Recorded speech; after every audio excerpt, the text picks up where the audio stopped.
Merkel Media.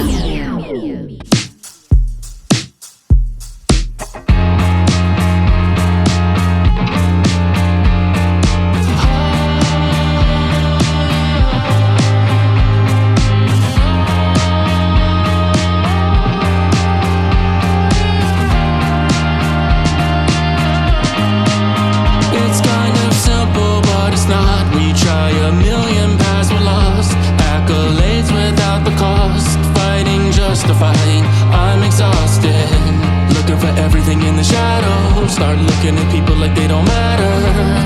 I'm waking up to the fact, more than a little bit shallow. I'm lost in this hole, but I don't wanna. I'm lost in this hole, 'cause I'm just trying to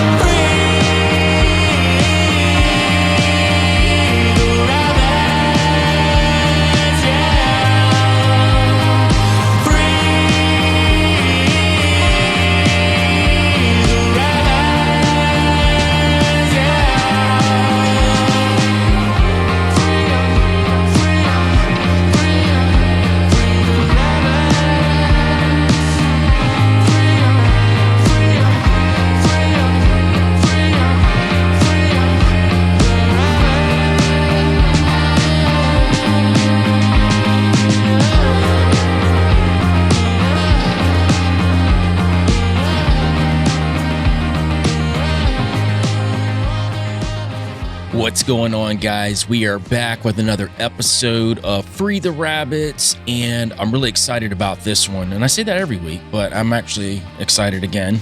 Maybe that's the best way to say it. I am excited again for a new subject, and this will be a multi-parter. I know I've been doing a lot of those lately, but generally speaking, when I'm doing research on a subject, it ends up just blowing up out of proportion for me, and I have to reel it back in. And as I'm doing that, I'm realizing that, well, I can't cut this out. I can't cut this out. I want to talk about this. So that's why I end up making some of these multi-parters.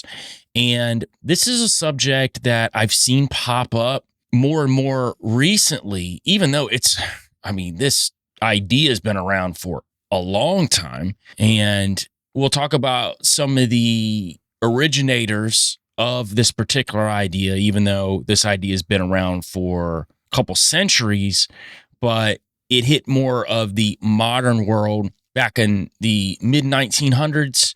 And we'll talk about that, obviously, as a part of all this, but it's the idea that Jesus sired children through, generally speaking, Mary Magdalene. And I've noticed lately more and more people are really pushing this, and not that it ever really died, but man, it's come back around. It's like Dan Brown's book, The Vinci Code, just exploding all over the scene again, but it's actually machinating in a different way now.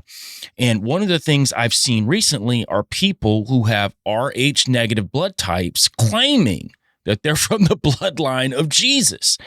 And it goes right back to what I've been saying on this show since day one. People are finding any excuse to feel extra special. And you see that in so many different groups around the world. And I'm assuming it's always been this way, but people have to find a reason why that they're specifically special instead of understanding that we're all special and we're all created in God's image. And I will get into Rh negative tie-in to the Jesus bloodlines in a different part. We won't be talking about that today, but this is where I got the idea to do this episode. Was I was constantly seeing stuff in comments and in my feed and emails, and I was like, man, I got to talk about the bloodlines of Jesus. I thought we put this to bed, but apparently it hasn't been put to bed, and I honestly wanted to go back through research I'd done before, and then I wanted to do some more research and put this multi-parter together because I think it's really interesting to look at, because some of the things that have been talked about when it is specifically speaking about the bloodlines of Jesus, there is a thread of truth And not truth in the sense that I believe that Jesus sired children. And I'm going to set that tone up front, that I do not believe that Jesus Christ had children. And I believe that is purely Gnostic propaganda. And we're going to talk a lot about the Gnostics because so many different Gnostic sects come up in this. And they'll claim they were persecuted for having this secret knowledge. But what I'm going to show you over the course of the next few episodes is how the purveyors of this were not only involved in these Gnostic sects, but they were integrated into the Roman Catholic Church as well. So they were playing both sides of it to push this into the forefront to devalue the divinity of Jesus Christ. And that's what it's all about. It's all about pushing Christ consciousness, which we're going to talk a little bit about today too. It's all about this idea that we all can achieve Christhood. We can all become gods. We can all be Buddha. We can all be Krishna. We can all be these gods. And that's what is Gnosticism at its core. And again, I've spoken many times on the show about Gnosticism. There are some good traits that come out of it. There are ideas that I completely agree with. But when they deviate from the biblical principles of who Jesus was and is, then that's where I draw the line. And you're going to find this is a big part of this idea that Jesus had children through Mary Magdalene. And I do think that some of these secret societies that were a part of this, specifically, we're going to talk about Rex Deus. We're going to talk about the Merivingians. We're going to talk about the Knights Templar. And of course, we're going to talk about the Priory of Sion. And we will be talking about them specifically today because that's a big part of this idea. And a lot of this started back with the early schisms in the Jerusalem church, where you've got the Judaic Christians, you have the Pauline Christians, and then this Gnostic Essene Christianity that was going on. So you had these three groups. Now, the Judaic and the Pauline typically got along because they believed the same way. However, the Judaics obviously adhered more to old Jewish traditions, even though they believed that Jesus Christ was the Son of God and he was the Messiah. Then you had the Pauline Christians who were the Gentiles. But then you had this Gnostic Essene Christianity, and this is where you're getting this beginnings of Christ consciousness, the beginnings of this idea that we all can become gods. Hey guys, before we get back into the show, I just want to let people know who have been asking how they can donate to the show to help with the show's growth. You can become a member here on YouTube. There are 3 different tiers. There is Nephilim Portal Babies, there is Nephilim Hunter, and Good Nephilim. Each one of them have a few different things that come along with them, but the one thing that comes with all of them is custom emojis that you can use in the live chats and in the comments below. I really appreciate all the love you guys have been showing.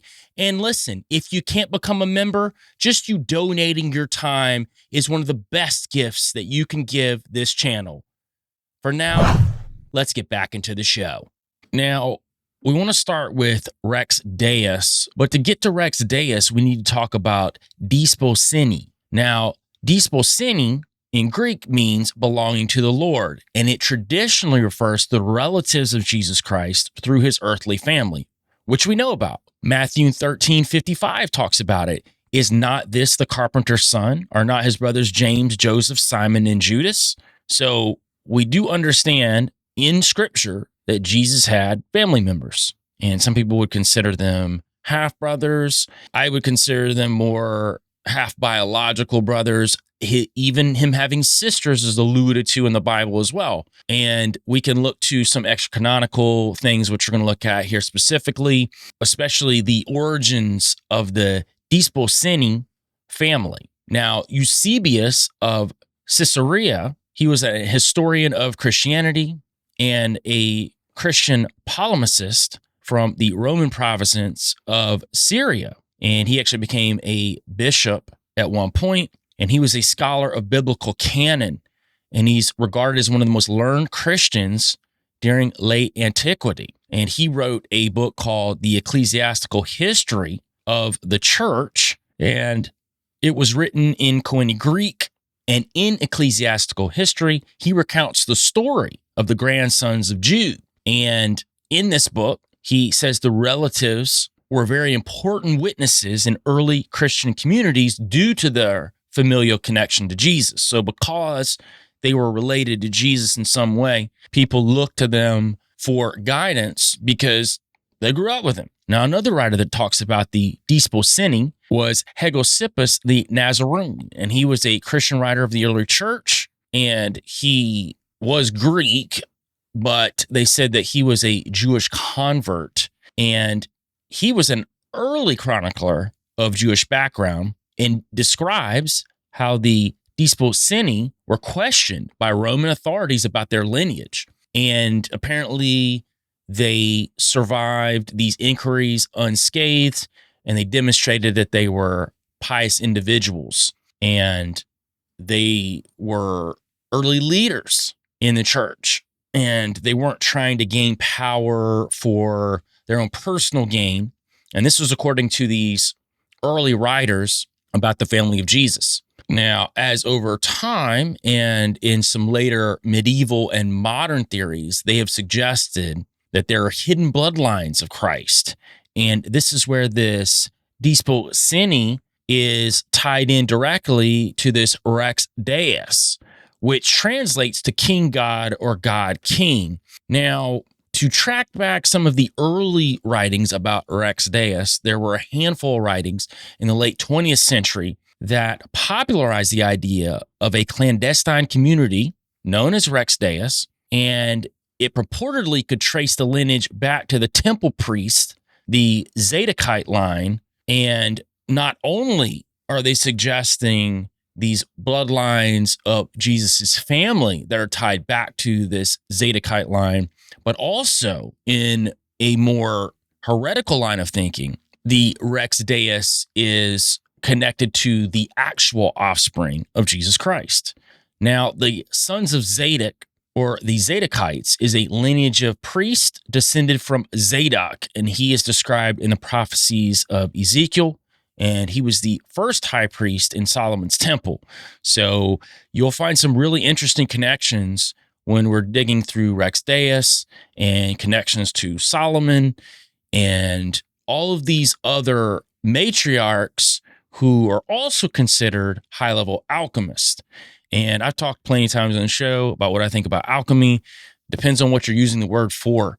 I would say, generally speaking, when I'm looking at alchemists who consider themselves masters of alchemy, they're not generally going to be good. And that part I completely adhere to. But if we're looking at alchemy in the sense of there were men of God who had a different type of connection to God that were able to perform feats with God through them, that's a little bit different story. And I know some people will use that term alchemy very loosely when it's tied to a connection to the unseen realm and things that people can do that are seemingly inhuman. But again, generally speaking, when we're talking about alchemy and its connection to Gnosticism, it's generally not going to be good because it's taught by beings who don't have our best interests at heart. And it's really funny, outside of these early Gnostic sects of Christianity, early church tradition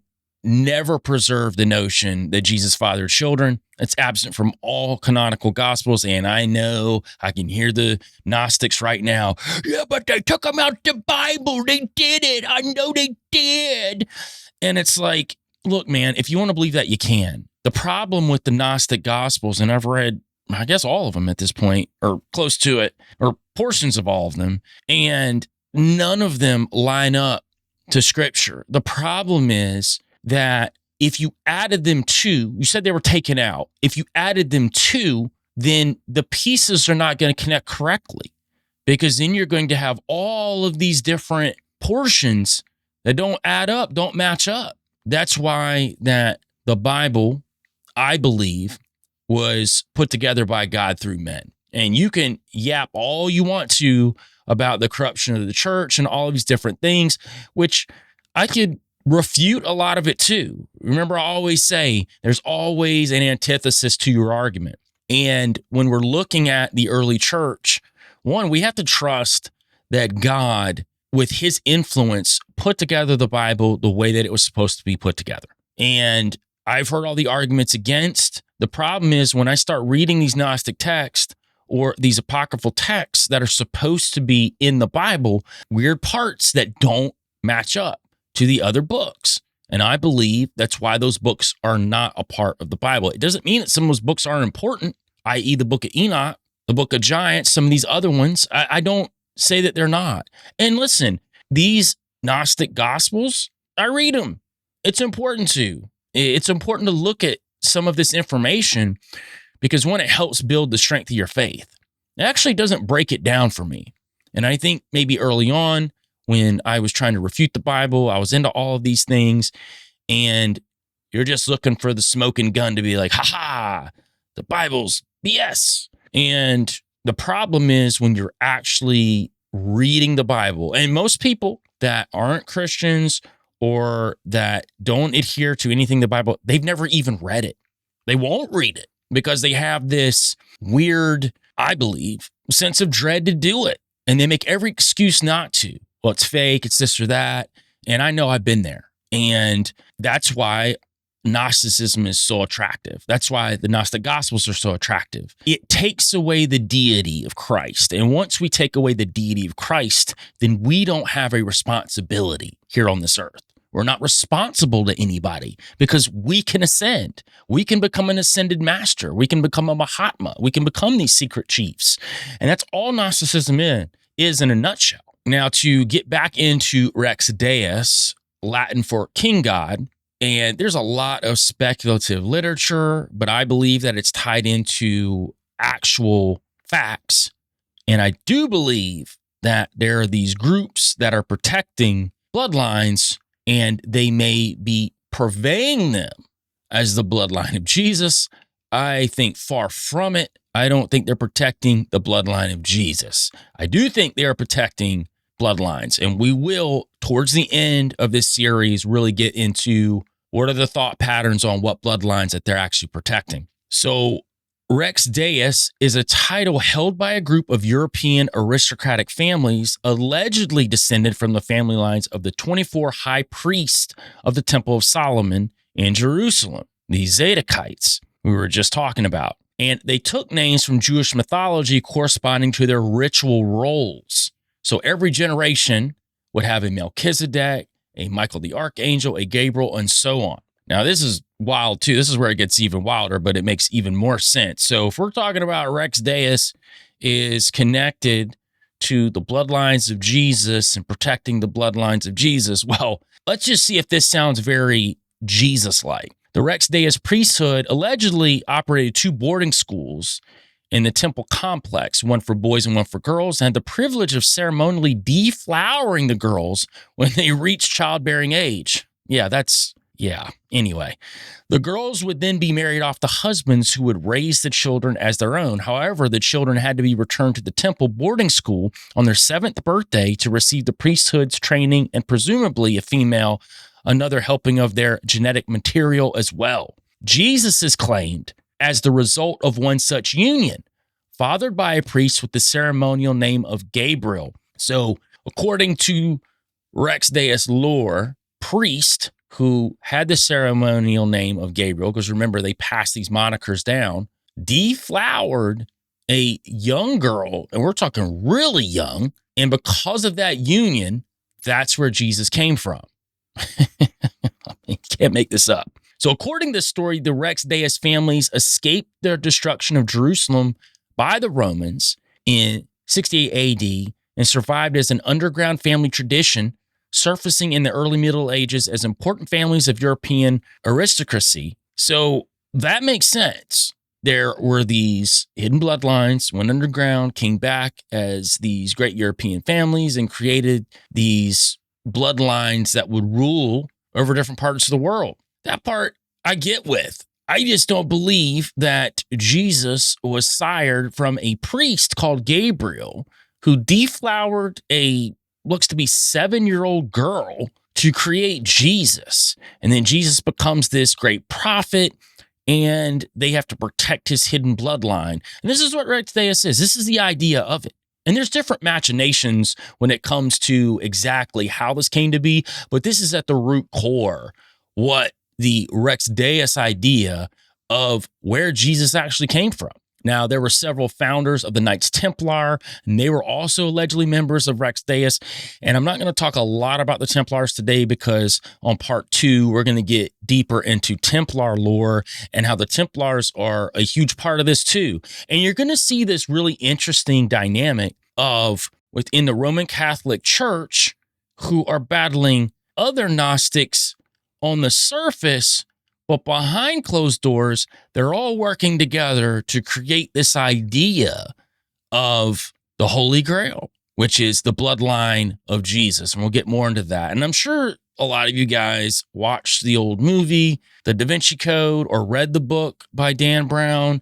And some of you read some other books that were nonfiction that were tied directly into this idea. So this idea, some of the things I'm saying today might not be that foreign to you, but to some people it might be. It might all be foreign. But I think it's important to talk about because I've just been seeing it more and more, and it reminds me so much of the Ammon Hillman idea of Jesus being a boy lover and how this idea isn't new. Ammon Hillman wrote this book in 2012, his first book about the idea. It gained no traction or steam until around 2020 happened and everybody started jumping on podcasts. And then you had some big podcasters bring him on and then blew this idea up. And everybody's like, oh my God, it's so new. It's so different. Let me mainline this conspiracy because I hate Christianity. Purple robe, purple robe, purple robe. And you'll see these comments all the time from the cult of Hillman. And anybody that pushes back on it, they just get destroyed in the comments because it's a cult. And it's funny because they'll be directly screaming at Christians. They're a part of a cult, which, listen, I think there are some radical, quote unquote, Christian groups out there that I would definitely consider cults, believe that they're actually Christians. I just think they're cults. But man, I'm talking, this is very similar to what's going on with this idea of Jesus's bloodlines. You've got one guy that pops up with this crazy idea, but he's got academic credentials, which I also think is funny too, because the people that love this guy, a lot of them conspiracy theorists who don't get down with modern education, but they tout this man's modern education as the prerequisite of why that he's smarter than everybody else. And I'm not going to go on a Hillman rant today because I've got something planned for that. And I promise you, when it happens, it's going to happen in the right way. Because one of the things you can't do is combat something like that, like everybody else is combating it. Because the pushback is going to be, well, you don't understand classical Greek like he does. He understood what was going on during those times and you don't. Listen, he's just an autodidact like the rest of us. Just because he had classical Greek training doesn't mean there weren't thousands of other people who have had classical Greek training. Somehow this dude's the magical guy that can see the thing. I'm already getting worked up about it, but that'll be addressed at some point. And I promise you it won't be like anybody else is doing it because it can't be. And it's going to have to be approached from a very methodical, educated point of view with people who are classically Greek trained. So I promise we will get to that at some point. Might not be anytime real soon, but it's something I'm working on. I use that as a tie-in to this because it's very similar. The idea is not new, but somehow in the last 4 to 5 years, because of the way that social media operates and because of the way that podcasts operate, it becomes this new thing. Everybody's like, oh, I'm of the bloodline of Jesus. I got RH negative. Look at me. I'm special. Again, we're all special. This idea of we're the chosen ones or we're the chosen people. I mean, you hear this with the Black Hebrew Israelites. You hear this with the Hoteps. They do the same thing.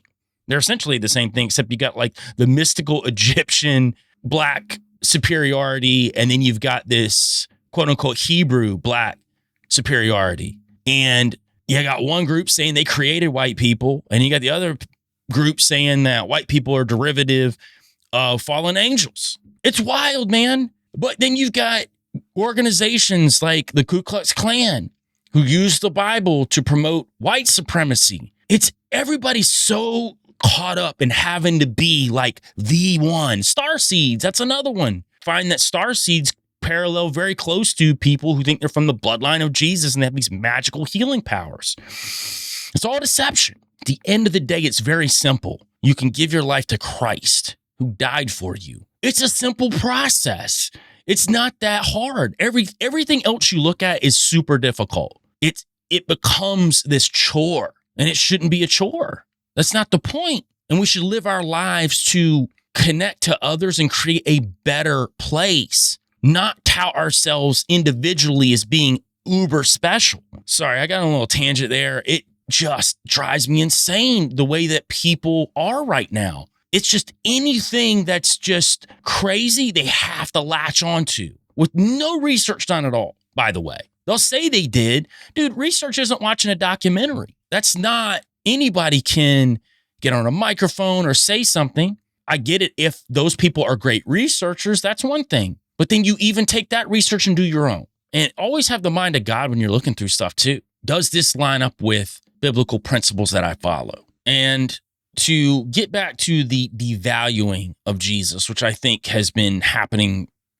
since he left this earth, clearly, with what the Gnostics, like the Cathars and the Manichaeans and the Mandeans, like all of these different Gnostic groups, plenty more, that's what they've been doing. Matter of fact, I would even argue that the devaluing of Jesus happened before he was even born. And I do think, though, in the modern world, that it's being escorted in with academic discovery and quote unquote critical thought. And basically what they're doing is they're denying the virgin birth, the godliness of Jesus, that he actually performed great miracles or that he rose from the grave. All of these fantastical elements that make Jesus God, they try to take out. And part of that's him having children. It makes him more humanized. And I know there'll be some people out there argue and say that, no, I believe that he's God. I just believe they had kids. Okay. But what that allows is that thing I'm talking about, this special bloodline, the God bloodline. And again, there's nothing scriptural that says that Jesus ever had children, number one. Number two, there's a reason for that, I believe, because of what that would entail if he did have children. It would create, no matter how good it may have seemed from the onset, it would have created some sort of elitism on the earth. Now, I'm better than you because I have the blood of Jesus in me, literal blood of Jesus. And that's why I believe at the root core why that would never happen. So, one of the first steps to devalue Jesus would be to suggest that he's not the Son of God and he was rather an enlightened prophet. And this ties right into Christ consciousness. And Christ consciousness has found like a huge following again. And I always see this like new age curves where new age is like hot, and then it's kind of down. But I'd say now it's hotter than ever. Everybody wants to be a God. And Christ consciousness believes that Jesus was completely human, not God, that he achieved this higher state known as Christ through meditation, spiritual, and good works. The removal of the deity of Jesus makes this belief completely blasphemous, which I do believe in that, because we believe as Christians that Jesus Christ is the Son of God and is God. And if we want to point to the Bible about Jesus speaking about this specifically against Christ consciousness, we can look at Matthew 24, 4-5. And Jesus answered and said to them, "Take heed that no one deceives you. For many will come in my name saying, I am the Christ, and will deceive many." And if you notice, Jesus uses the word Christ as a singular noun referring to one person. And he clearly defines anyone claiming to be the Christ as false. And a little bit later on in Matthew 24, 23-24, he actually doubles down on this. "Then if anyone says to you, look, here's the Christ, or there, do not believe it. For false Christs and false prophets will rise and show great signs and wonders to deceive, if possible, even the elect." So if Christ was merely a consciousness, the state of being anyone can achieve, right, this Christ consciousness, Jesus Christ would not have warned against the emergence of false Christ. It's literally there in the scripture, but nobody reads the scripture, or they say it's fake, but then they believe in Christ. It's so weird. I believe in Christ, but I don't believe that. That's where the whole thing comes from. I think people just, whatever makes them feel good at this point. I honestly do. I think people just go with whatever makes them feel good. I'm going to go with this Christ consciousness, man, because I can become a God.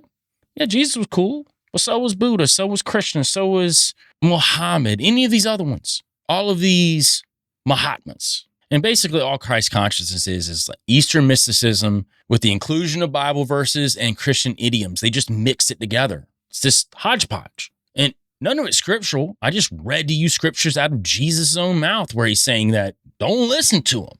Don't listen to yourself if you're saying you can become a Christ. And we know that the grounds for deception is ramping up more and more. And we talked about the Da Vinci Code, but that's based on a book called Holy Blood, Holy Grail. And we'll talk a little bit more about that a little bit later in this episode.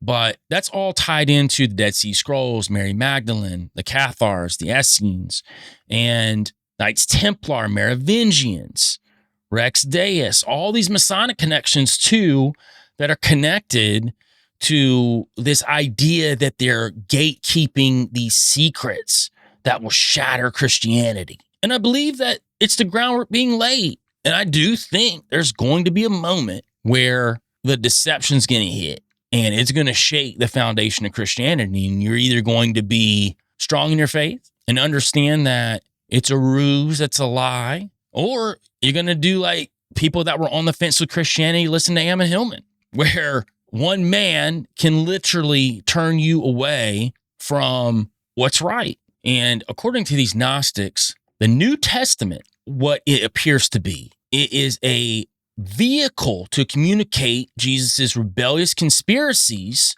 through the code of Pesher. Now, Pesher is a Jewish interpretive method. It views biblical texts as having hidden meanings relevant to the interpreter's present time, particularly in relation to their own community and historical events. So this code of Pesher is looking at the text, and the way that it's written is not what it actually means. Now, this is where you start getting into the occult mindset, the hidden mindset, the alchemical mindset of the people that wrote the books of the Bible, wrote them in a way that only an adept can truly understand. Now, you'll see this a lot in occult writings. I did a 3-parter on Aleister Crowley and how his writings would have multi-layered meanings to it. This is a very occult idea. And I will say this about the Bible. I do think it's full of hidden meanings, but I don't think in this way.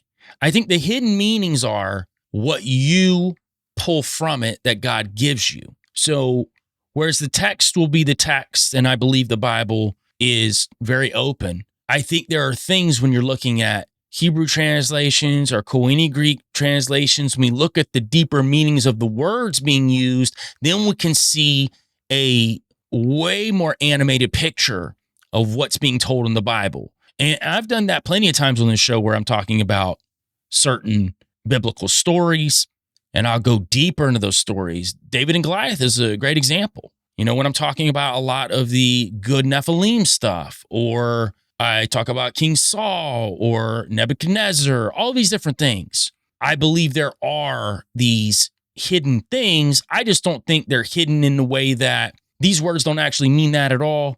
And it actually means something completely Gnostic. You just have to be able to look at the layers the way that a true Gnostic genius can see. And this gets us to the idea of legomenism. And G.I. Gurdjieff, he was a philosopher, mystic, spiritual teacher, composer, and movements teacher. He was born in the Russian Empire. He briefly became a citizen of the First Republic of Armenia after its formation in 1918. But he ended up settling in France, and he taught for the rest of his life. And he came up with this term called legomenism.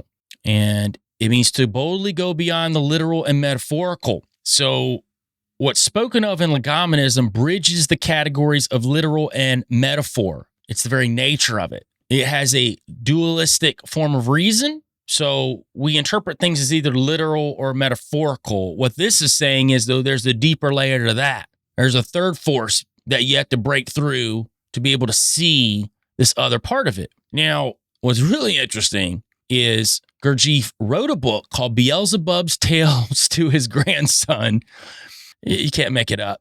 And I took a few little verses out of it just to read so you can get an idea about this legomenism. And again, legomenism is tied directly into this idea of Rex Deus, the bloodlines of Jesus, this Gnostic idea. So this is Beelzebub, the demon, explaining legomenism. He says, the word legomenism, replied Beelzebub, is given to one of the means existing there of transmitting from generation to generation information about certain events of long past ages through just those three-brained beings who are thought worthy to be and who are called initiates. So he's explaining the initiate can read past the metaphorical and the physical. There's this other third part. Beelzebub said, this means of transmitting information from generation to generation had been devised by the beings of the continent Atlantis.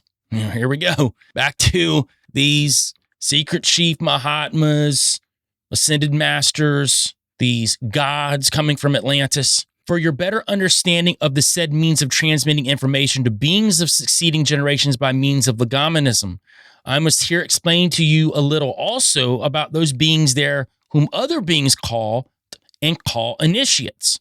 Well then, my boy, legomenism is the name given to the successive transmission of information about long past events which have occurred on the planet Earth from initiates to initiates of the first kind, that is, from really meritorious beings who have themselves received their information from similar meritorious beings. So he's basically explaining that the information's been transmitted through these texts, through ancient times, but only the initiate can really understand and truly understand what's being said.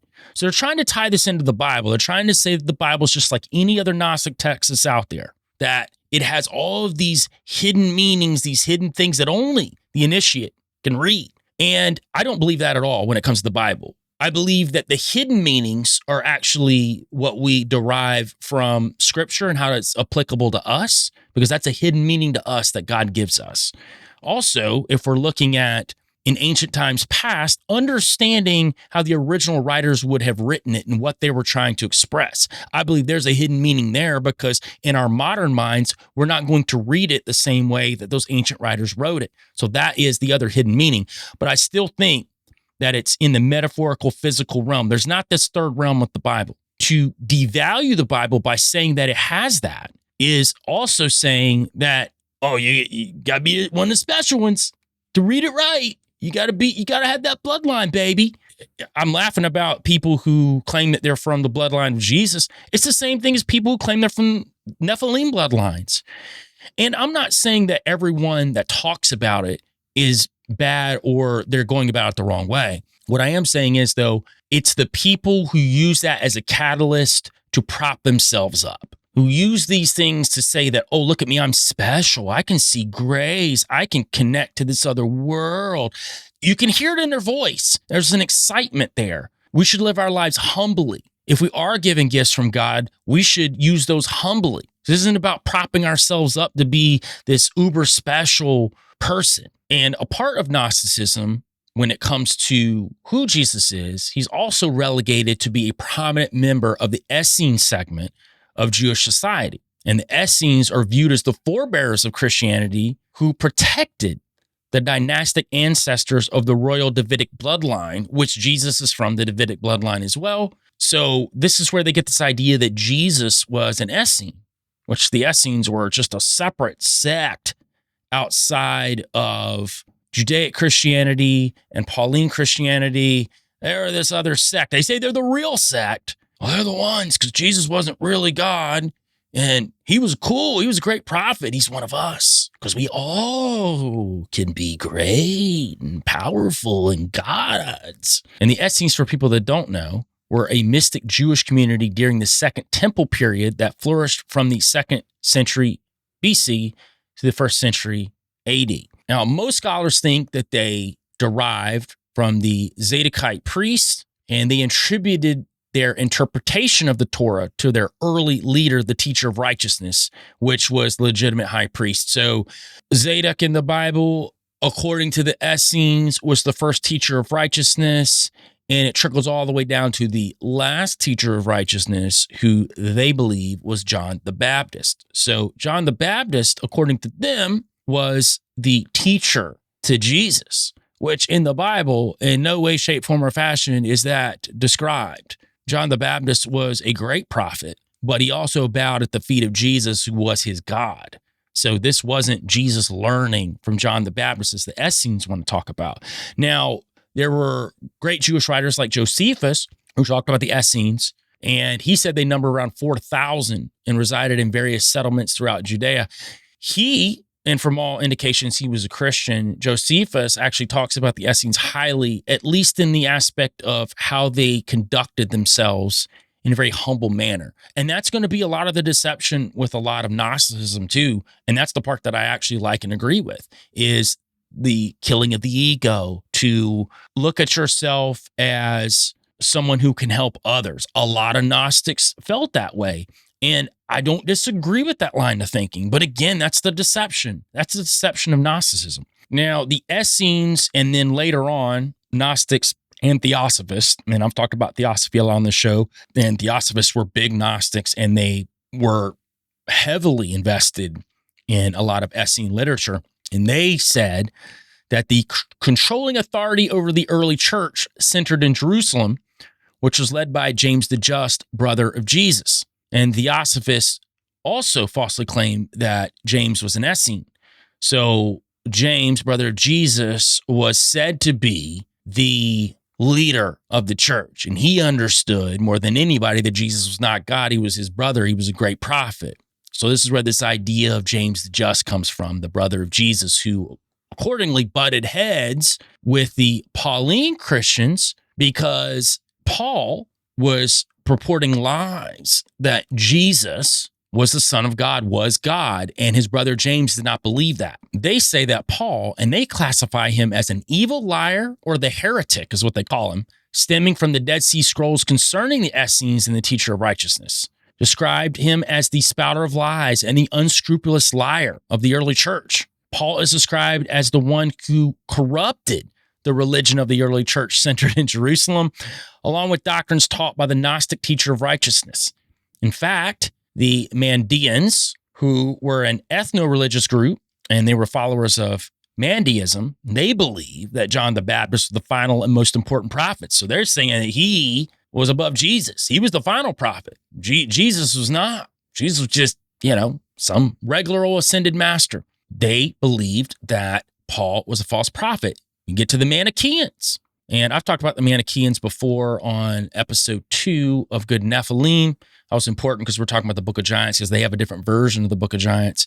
And Manichaeism, it was a former major world religion, and it was only practiced in China, and it was brought about by the prophet Mani. And Mani's interesting because they mix everything into Manichaeism, Platonism, Christianity, Buddhism, all kind of Hellenistic ideas, Gnostic movements, mystery cults, and they believe Mani was the final prophet after Buddha and Jesus. So again, you're going to see this entire Gnostic realm pop up constantly with this idea of Jesus's bloodlines. So according to these Gnostic sects, the Jerusalem church was led by James, brother of Jesus, and is portrayed to be the mystical Essene religion.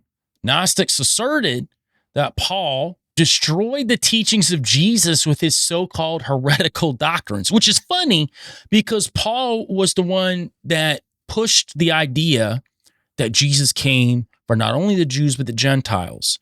And that was part of Paul's mission. And Peter's mission was to connect to the Gentiles who Jesus also came for. And I find it funny. Here is this Gnostic group, the Essenes, several other Gnostic groups too, are against that idea. Why? Back to, we need to have certain people be special and other people not be special. Now, according to Gnostic sources, a delegation of Jesus' eminent descendants, Desposyni, traveled to Rome to argue the church should be transferred back to Jerusalem, back to its mystic roots, but Constantine refused. Now, this is just Gnostic sources. Again, we have to take it with, okay, maybe they did. Maybe there were some people who claimed to be that went there. But as I'm going to show you a little bit later, Paul and James are not butting heads. Peter and James, they weren't butting heads. They're all working together. That's the best part. The Gnostics come out and act like they weren't working together, but they were. They were all on the same team. But you had groups that came out later that twisted the story, changed the story. And you've got groups, these secret societies, that their mission is to tear down who Jesus actually was. There were other Gnostic writers that remember Mary Magdalene and her heirs opposing the Roman apostolic succession of Peter in favor of James, brother of Jesus, in the Jerusalem church. And in this tradition, Mary Magdalene was an Essene priestess who married Jesus. And you're going to see this a lot. This ties right into the divine feminine, with Mary Magdalene being looked at as the dualistic opposite of Jesus. The yin to the yang, this divine masculine, divine feminine. And that's why she's revered so highly in Gnosticism, because she's viewed as almost a God character as well, which I completely disagree with. Not to say that Mary Magdalene was not important, and she was very close to Jesus, but what they've tried to turn her into is heretical, in my opinion. And we can look to a way to refute this idea that James and Peter and Paul were butting heads with each other. And this is why you had this Pauline Christianity that came out that was heretical, because they said that Jesus was God, and this was all the Roman Catholic Church and the evilness there. And listen, I'm not saying there hasn't been atrocities in the Roman Catholic Church, but we're talking pre-Christianity. And that version of that came out of James, Peter, and Paul was what it was supposed to be. But then you had this split off when the Roman Catholic Church became very politicized, and then you had these Gnostics, which were already cranking up during the time of Peter, Paul, and James. And I believe those ideas were created by secret societies to defame the name of Jesus, while at the same time, those secret societies were infiltrating the Roman Catholic Church, creating a way that people had to broker their way to salvation. You had the same units behind the scenes manipulating both. But to get to refuting biblically of the fact that James and Paul and Peter were not working together, we can look at Galatians 2:7-10. This is Paul. On the contrary, they saw that I had been entrusted to preach the gospel to the uncircumcised, these are the Gentiles, just as Peter had been to the circumcised. So we're talking about Peter preaching to the Jews. For the one who was at work in Peter's apostleship to the circumcised was also at work in my apostleship to the Gentiles. And recognizing the grace that I'd been given James, Cephas, and John, those reputed to be pillars, so definitely James is a pillar, one of the brothers of Jesus, gave me and Barnabas the right hand of fellowship so that we should go to the Gentiles and they to the circumcised. They only ask us to remember the poor, the very thing I was eager to do. So that was the whole point. Paul's mission, with several others, was to speak directly to the Gentiles. James was speaking directly to the Jews. It didn't mean they weren't working together. It just meant that's what God called them to do. This idea that they were up against each other, it's just Gnosticism 101. And it's just to tear down who Jesus actually was. And at the time, Gnostics vehemently contended that Paul's heretical doctrines gained in prominence only after the downfall of the Jerusalem church, when the Romans destroyed Jerusalem in 70 AD, culminating in the institutionalization of Pauline Christianity through the Roman church, and Constantine just after 300 AD. And Christians today tend to view their church as descending from the Gentile branch of the church that included Paul and Peter as their main patriarchs, and not from the Jerusalem church led by James, which withered after the destruction of Jerusalem. Now, I will say this. I don't like that history has not shed light as much on James and some of these other followers of Jesus were doing for the Jewish community. And I think that's by design. Peter and Paul got thrust to the forefront, but they didn't ask to be either. And I think definitely there were some hidden machinations there with the Roman Catholic Church and what they were trying to create as far as order and control through the church. But that didn't mean that Peter, Paul, James, and several others weren't working together originally. It just means that revisionist history happened, and then you got both sides that changed it up. But I think it wasn't both sides. You got one particular entity or entities hidden that are manipulating both ends of it. And even though James was the first bishop of the early Jerusalem church, he was not an enemy of Paul, and vice versa. Paul's Gentile doctrines worked in harmony with the Jerusalem church. Paul and James and their sects of Gentiles and Jews, they weren't adversaries.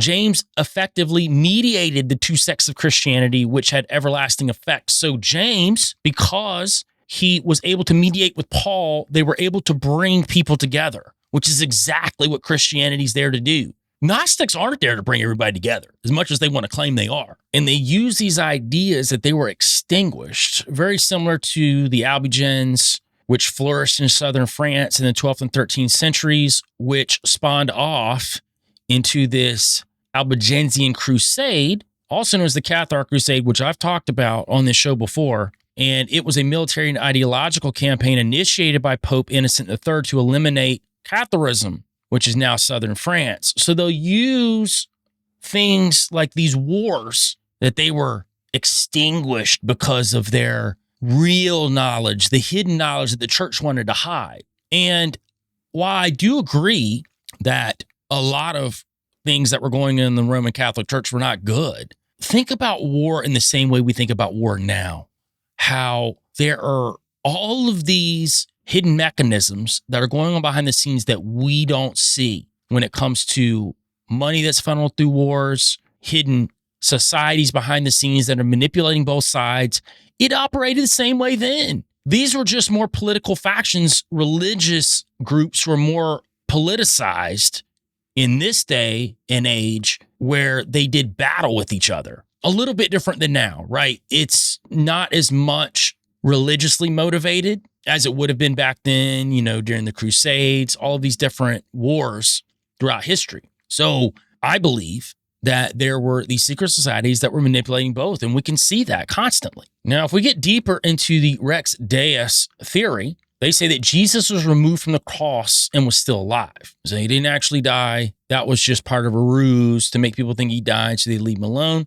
And they proclaim that Jesus then married Mary Magdalene, and they begat at least 2 children. Now, according to this theory, allegedly, Mary scuttled one child to France and settled him in the area of Rennes-le-Château, home of the Cathars, Merivingians, Essenes, Rex Deus, Templars. I mean, it was this Gnostic city. The other son was believed to have migrated to England with Joseph of Arimathea, and it is for these reasons that the ultra-secret Priory of Sion then refers to Mary Magdalene by many pseudonyms such as the Chalice, the Holy Grail, and the Rose. And you're going to see a lot of rose imagery when it comes to Mary Magdalene. Now we're going to jump to a character called Father Saunière, or Francois Bérenger Saunière, and he was a French Catholic priest in the village of Rennes-le-Château in the Aude region. He was a central figure in conspiracy theories surrounding the village,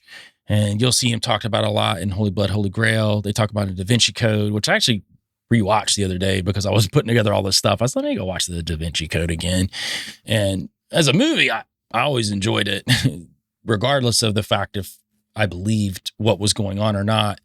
I did enjoy the movie for what it was as a fictionalized detective tale.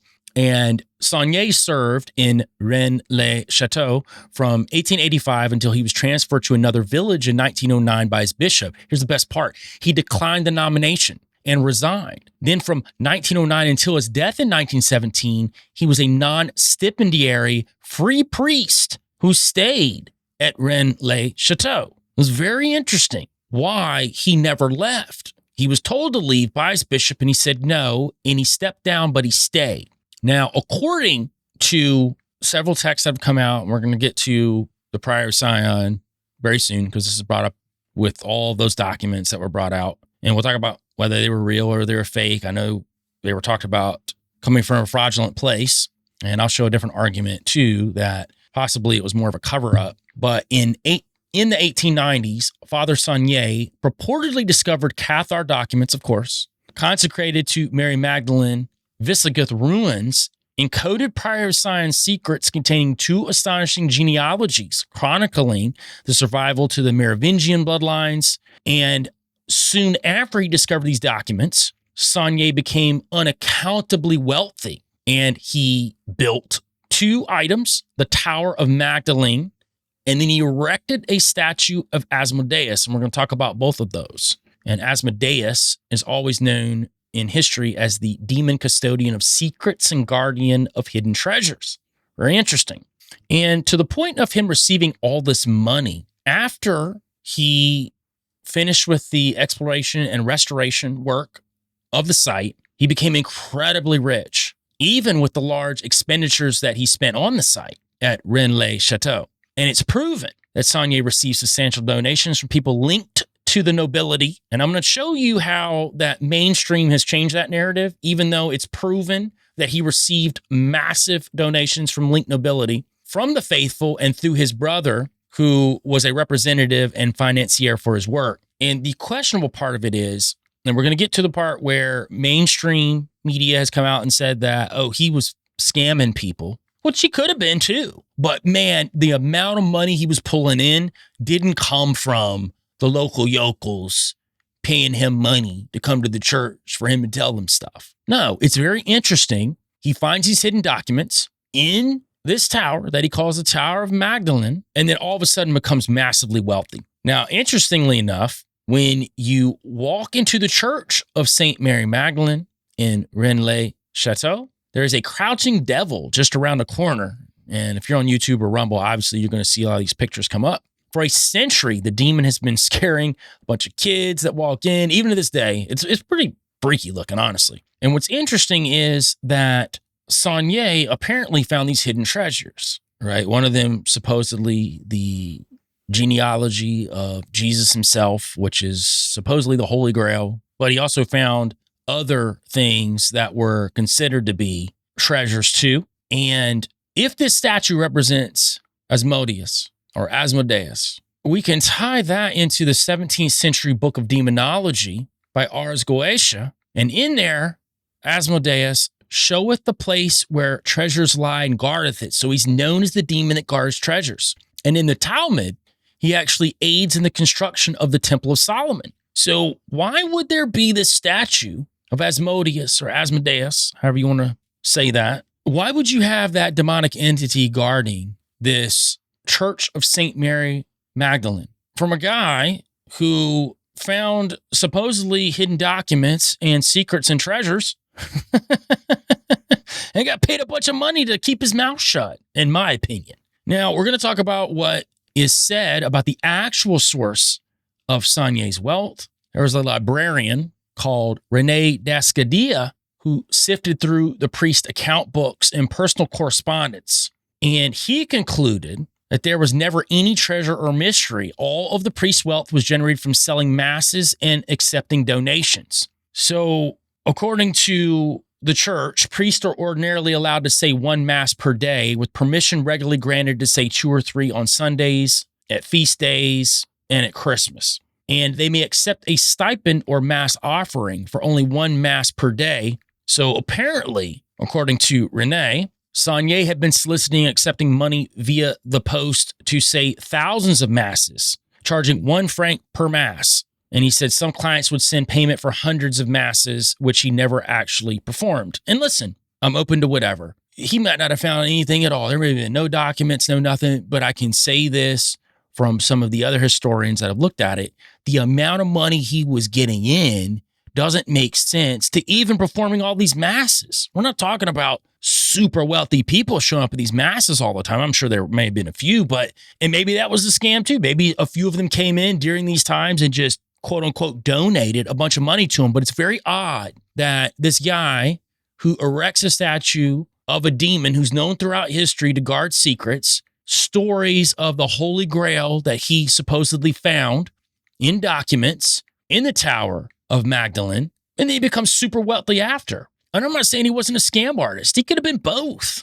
Let's not even throw that out of the realm of possibility. I say that all the time about people I study. They could be scam artists. They could be legit alchemists. They could be some sort of secret agent. You know, I'm speaking specifically of Crowley there, but several of them. John Dee was the same way. They could have their hands in a lot of different things. Now, this dovetails right into the Priory of Sion. And the Priory of Sion is very important to talk about because that is where a lot of this lore comes from of Jesus' bloodline being what the Priory was trying to protect. Now, there's so many different varying reports that come out of this, and we're going to talk about as much of it as we can. We'll talk about a few people that showed up on the list of the Priory as well. We won't go into all of them. There's 26 different ones. And I'm only going to talk about some of the ones that you may know already, because it's important to set the tone of this too.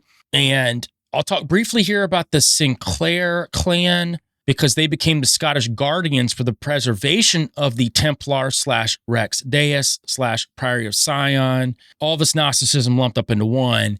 And I won't go into super depth about the Sinclair family here because I'm going to talk about them on a different part, but it's important to bring them up because a lot of these people are tied into them. And the guy who pushed out the documentation of all the masters of Priory of Sion actually changed his last name to represent the Sinclair family. So it's very important to bring them up, at least briefly. So Clan Sinclair is a Highland Scottish clan which holds the lands of Caithness, the Orkney Islands, and the Lithonians. The chiefs of the clans were Barons of Roslin. Keep that in mind. We were talking about the Rose being connected to Mary Magdalene. So that's very important, the Barons of Roslin. And later the Earls of Orkney and Earls of Caithness. The chiefs were originally Barons of Roslin, Midlothian, and William Sinclair, 1st Earl of Caithness and Baron of Roslin, founded the famous Roslin Chapel in the 15th century. And the Roslin Chapel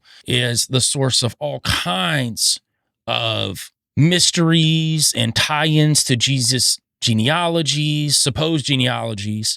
And we will get into the Roslin Chapel some too, but we're just briefly going to bring that up because that's important because the Sinclairs are the ones that built it, and they're known as Barons of Roslin, Barons of the Rose, essentially. And where this curious list of Grand Masters, the leaders of the Priory Brotherhood, come from is the Les Dossier Secrets. And the Les Dossier Secrets came from Pierre Plantard. And he wrote this with some other people, and you're going to see where the fraudulent ideas come from. And listen, you know how I do on the show. I'm not going to throw it out of the realm of possibility that these weren't completely fabricated, that they weren't completely fabricated to drive this idea of Jesus having a bloodline. I'm not going to say that, but what I am going to suggest is it goes a little deeper, that the documents themselves are real and they were purposely put out, and it's to create confusion. So then there's something to point to later and say, well, this actually was real. This actually was talking about something that was directly connecting to the bloodlines of Jesus, which essentially makes Jesus not God and makes him human like us, but we can achieve Christhood, according to the Gnostics. Now, this document purports to represent a part of the history of the Priory of Sion, as of now, is widely considered to be a forgery. 13 of the 27 pages of the document are taken from another document dating back to 1964, which was also thought to have been authored by Plantard, called Genealogy of the Merivingian Kings. So this document contains genealogy diagrams which apparently show Plantard to be a descendant of the Merivingian king Dagobert II. And that's kind of the whole thing that's being contended here. When the list is shown, Plantard is shown as the last of these Grand Masters of the Priory of Sion, and they're protecting this secret, these Merivingian bloodlines. Now, what's funny is when Plantard comes out with the document, he never specifically states that it's a bloodline of Jesus. However, they are tied into these Merivingian bloodlines that are tied into the Zadok priests, this priesthood that was tied into Solomon. So this is very Masonic, obviously, but then it shifts into this idea of it being of Jesus' actual bloodline. Now, we don't know exactly where that part came from. Some people say it came from Henry Lincoln, who wrote Holy Blood, Holy Grail. And some people say that Plantard was shocked with the idea that they were talking about Jesus' bloodlines when he never specifically said that. Not like he stopped it either. And maybe that is part of the ruse. You put out part of it here, you bring in somebody else to write a book about how that it is. I think it's all very coordinated, in my opinion, if we're looking at it from the aspect of deception. Now, the first notable version of the Priory of Sion, first referenced to during the 1960s, was supposedly led by a Nautinier, and that's an old French word for navigator, which also means Grand Master, esoteric nomenclature. So the following list of Grand Masters is derived from the Dossier Secrets that Plantard had put out. And I'm just going to read a few. You can go look up the list. It's pretty easy to find. And I'm not going to go through everybody on the list, even though I've got research on all of them. It would take up too much time. It's 26, not counting Plantard. But a few of the names you may recognize: Nicholas Flamel, 1398 to 1418 was the Grand Master. We have Leonardo da Vinci, 1510 to 1519. And if you understand anything about da Vinci, he's a huge part of the Da Vinci Code and all the esoteric meanings that he adds into his paintings, which I completely agree with, by the way, especially if you're trying to push a Gnostic viewpoint that Jesus is not the Son of God. Leonardo would be a huge part of that when it comes to artwork. We've got Robert Flood from 1595 to 1637. You got Robert Boyle from 1658 to 1691. Here's an interesting name, and I've talked about this guy before, did a whole episode on him and his beef with the Trinity.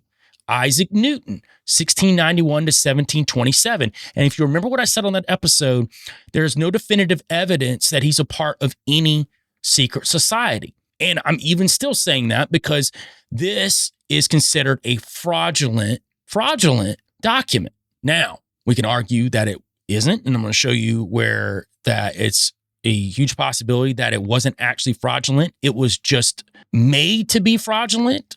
And Plantard was thrown under the bus because of how they wanted this information to get out. Maybe he wasn't playing ball, or maybe he was playing ball completely. And they said, well, we just have to throw you under the bus, but we got the information out in the best way possible. Or maybe it's all fake. We can say that too. So that's why I say the verdict is out completely on Isaac Newton. However, there are a lot of things that I don't agree with Isaac Newton. And the more you dig and the layers you uncover when it comes to Isaac Newton, you start realizing that, man, I really feel like he leaned a very Gnostic route. He played Protestant. And I think originally I gave it an open forum to say, well, maybe he was Christian. He just didn't believe in the way the Trinity works, but he believed that Jesus was God. And from a lot of his writings, it does seem that he had that in mind, but also we have to take this in mind too, is that he had to play ball with the Catholic Church to be able to do what he wanted to do, so he might not have actually revealed everything he thought. And if he was a part of this Priory of Sion, who was protecting this quote-unquote bloodline of Jesus, then he absolutely didn't believe that Jesus was the Son of God, even though he was writing that in some of his writings. So again, verdict's completely out on Isaac Newton, but the more that I'm digging, seems like he was involved with a lot of people and things that I wouldn't consider to be Christian. We got Charles Radcliffe, 1727 to 1746. And we've got Jean Cocteau, and he was a French poet, playwright, novelist, designer, film director, visual artist, and critic. He was one of the foremost avant-garde artists of the 20th century and hugely influential on the Surrealist and movements, among others. And Cocteau was the last one on the list, and Plantard was the current, is how that works. He wasn't on the list because he was still Grand Master of the Priory of Sion. And we can actually point to the Priory of Sion actually being created legitimately, at least for a short time. And it was a fraternal organization founded in France and dissolved in 1956 by, they said, hoaxer Pierre Plantard. And he said it's his failed attempt to create a prestigious neo-chivalric order. In the 1960s, Plantard started claiming that he was a part of this bloodline of the Merivingians. And he also said that he was the great monarch prophesied by Nostradamus, which, again, there's a lot of this that we could throw out and say, well, he's definitely being a fraud here. And it's possible. It could be that the documents are real to a point and it's interlaid with falsities to be able to set up this incident where Plantard literally had to go to court, and he in court testified that it was fraudulent. Now, if you watched the Da Vinci Code, you'll notice towards the back half of it, they bring this up. And they actually say that he was forced to do that in court because they wanted to cover up the secrets that he had released. So there's that idea too. Was he forced to hide things that he had already put out there? Let's go a level deeper. What if he was told to release this and then told to go to court and say that they were fake, knowing that some of it was real, some of it was fake? This is where conspiracy theorists get lost in the sauce, for sure. Lost down the rabbit hole. Let's pull ourselves out, guys. Let's touch grass. No, I think it's fun. I always say, go down the rabbit hole all you want and look at all the cool stuff, all the weird stuff. Look at all the angles. But at the end of the day, what's it really going to do for you when you go see your neighbor outside and talk to him? Now, I do think some of these things that I'm talking about now is important to debunk as a Christian, because so many Christians get wrapped up in Gnosticism and wrapped up in these ideas and think that they're okay. It's not okay to take away or strip away the divinity of Christ, or to say that you can become a Christ too, or you're from the bloodline of Christ. We'll get to that RH negative stuff. I promise you. That's a wild one. I will say this. If you decide to go through the connections between all of the different members of this Priory of Sion that's shown in the Grand Masters, they're all connected. It's really wild.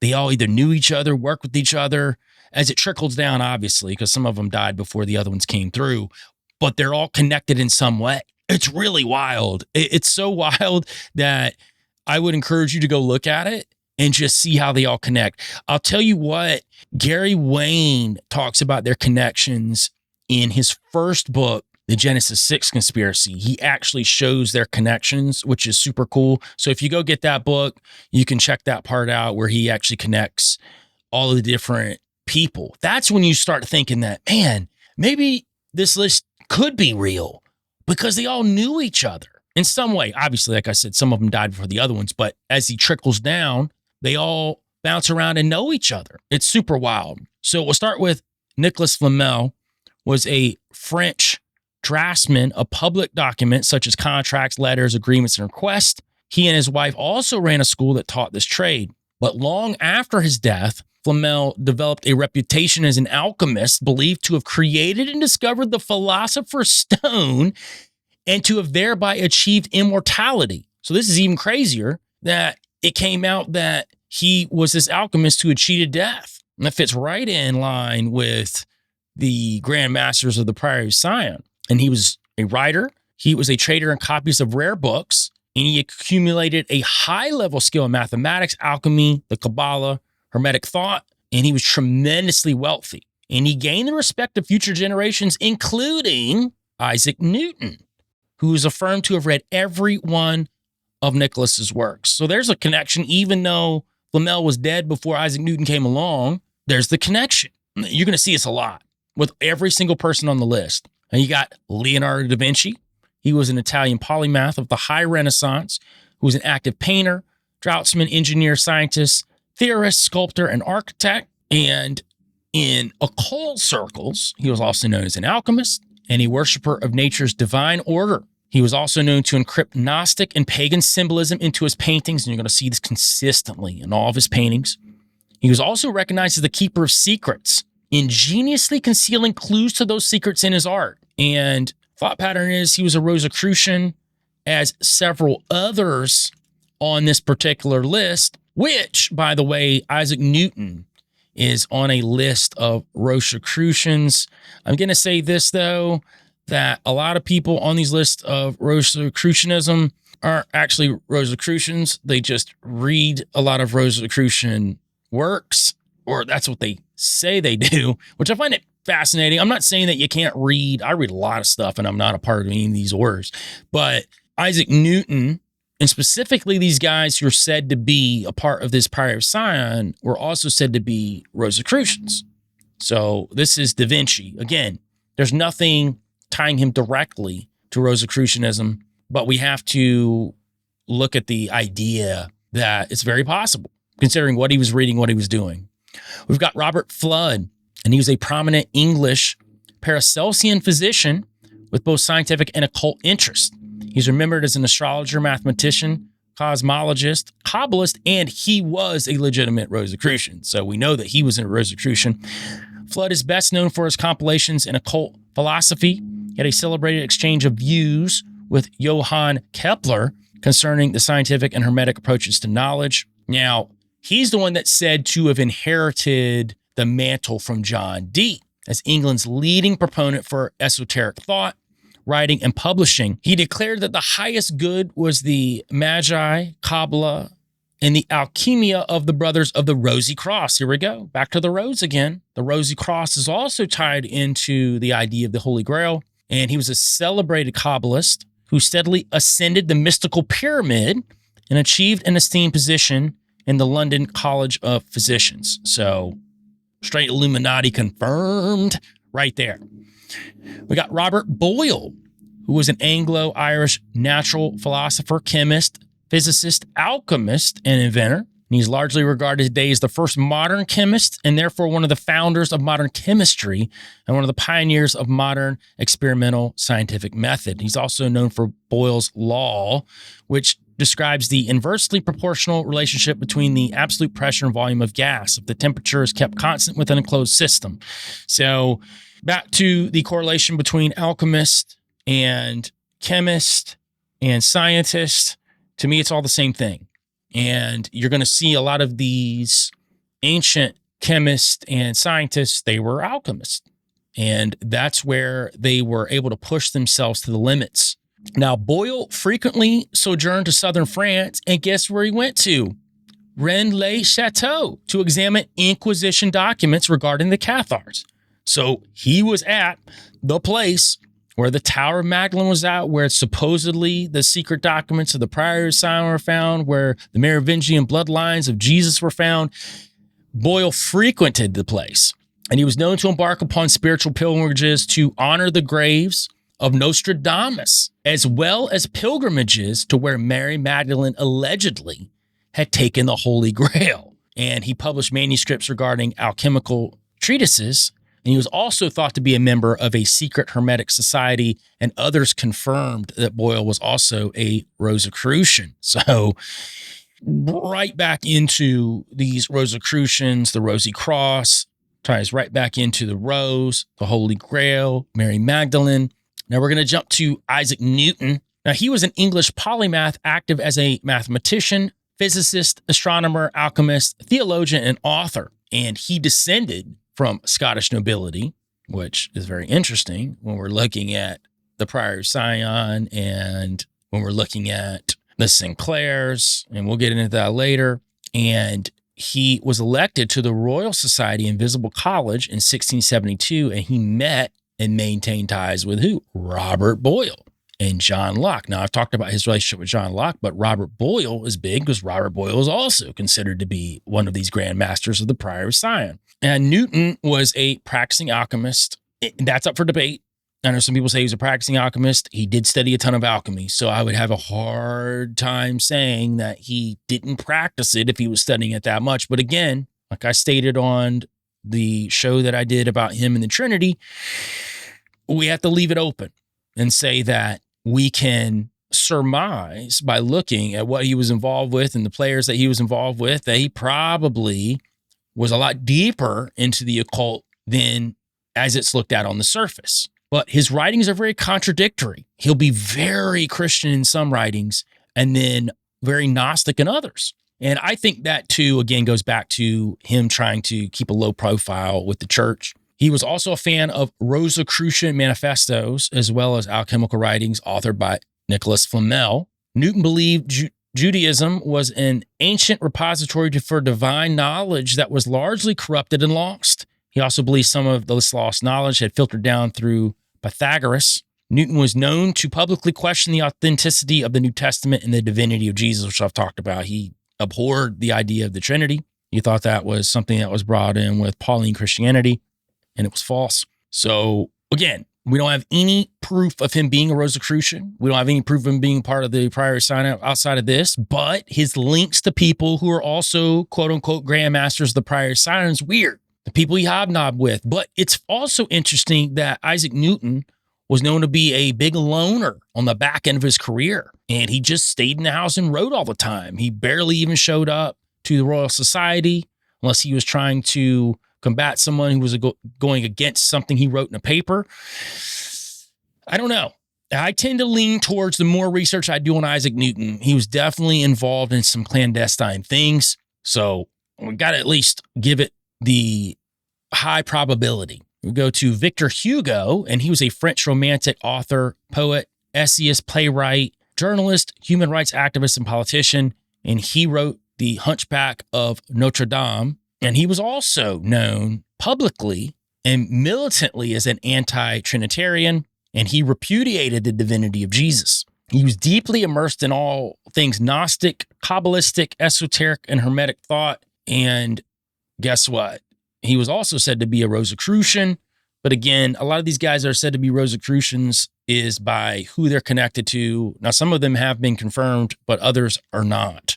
So when we look at the idea of this Priory of Sion, is it real? Is it fake? I tend to lean toward the idea that it's real in some way. Now, do I think that they were protecting the bloodlines of Jesus? But if we're going to suggest they are protecting the Merivingian bloodlines, well, what are the bloodlines of the Merivingians? And I promise we'll get to that as we continue this series, because I think that this is such an interesting topic. The idea of Jesus having children and siring a bloodline. I think it opens up all of these different ideas that people have about themselves, about Christianity. And I think it's important to talk about, especially in this day and age of things being regurgitated and brought back out into the forefront. And I really wanted to do a series on this, and I'm having a lot of fun with it too. So definitely go and look up some of the things I'm talking about. Go watch the Da Vinci Code again. Go read the book. It's interesting enough to do, and it also can get your mind working in a way that's outside of the box of even what they're presenting. All right, guys, I really appreciate you being here with me. Thank you so much. If you can, go give a 5-star review. Go write a 5-star review on Apple Podcast. If you're on YouTube right now, go comment below. It's so funny, all the people that will like and won't comment on an episode. And it's so easy just to give it a comment, help the algorithm out, help the show grow. It's how we do this here. Share the show, whatever platform you're on, Spotify, Apple Podcasts, YouTube, Rumble, whatever. Share the show to other people, because that's how we get it to grow. Once again, guys, I really appreciate you. On the way out, we're going to play my new song, which is the lead single off the new documentary we have that's just about to come out called The Meadow Project. The song is called Imposter. All right, guys, you know what it is. Go outside, touch grass, and get your tail out the hole.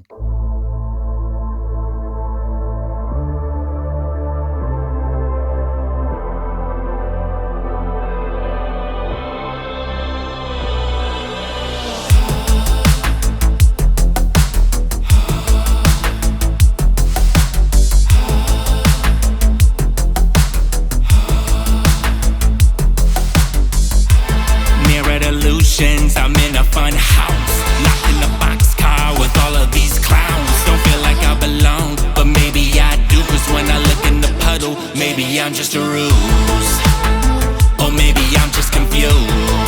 Ooh, I'm a gorilla in the jungle, but my mind's got me trapped in the zoo. Ooh, what you see is not what I see, 'cause I could be